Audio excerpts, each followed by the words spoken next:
Greetings all, Fanny here for Sagittarius's weekend message. I don't know about you guys, but this full moon is kind of kicking my ass. But it looks like to be very lucrative for you. The Ace of Coins making an appearance for the first time in today's messages. An offering of a new beginning, a new way to go about sustainability, procuring and keeping a happy, successful life. Whatever that means for you, what would it mean to be completely happy? What would you have? What would your life look like? The Knight of Swords comes in, allowing us to shift and shift away what that idea looks like, because we also have the Three of Swords in reverse. Healing from hurt, betrayal, heartache, and things that have occurred in the past that have made us question our value and question our worth.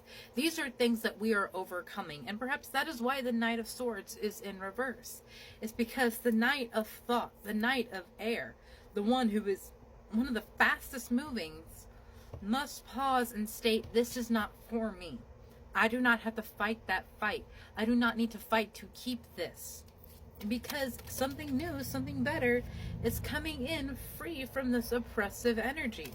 I love seeing the Emperor in reverse, because to me, when this comes out, it is always someone who was a narcissist, controlling, combative, an angry person being removed from their place of power, being removed from your aura where they had power over you.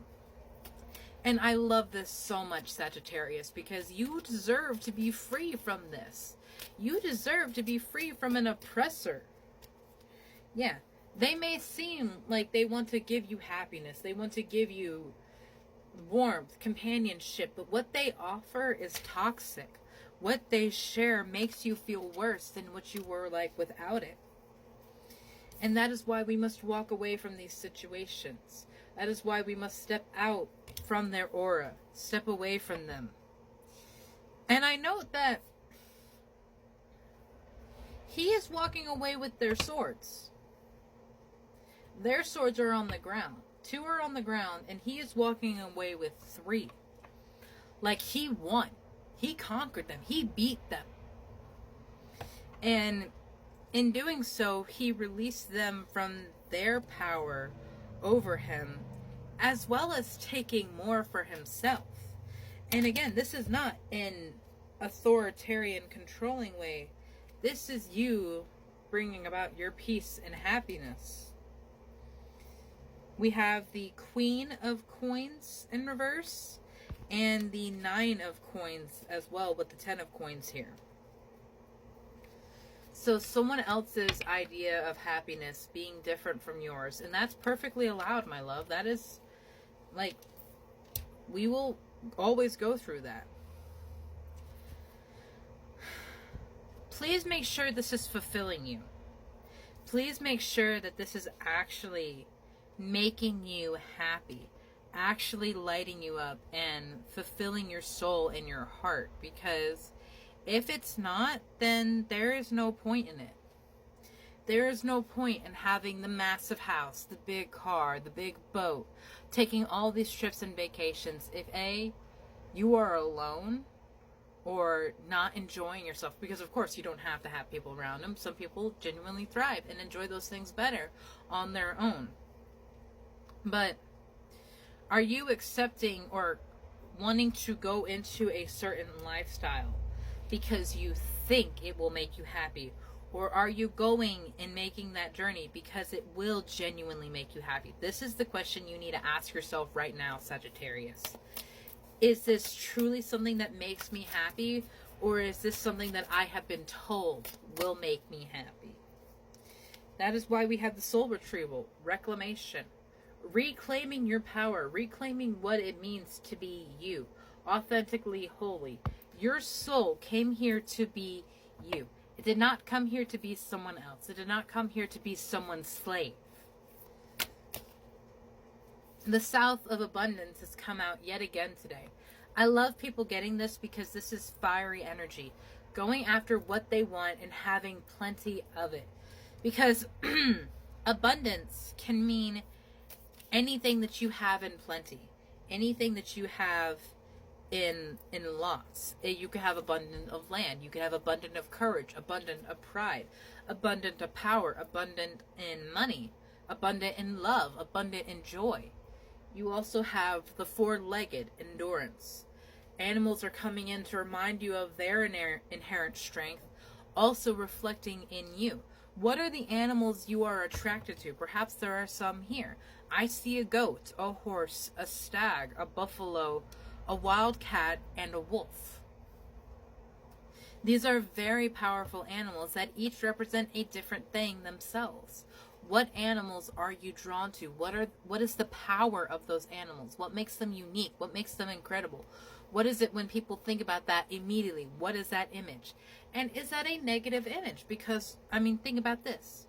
When people see snakes, they do not often think of them as the beautiful creatures of transformation as I see them.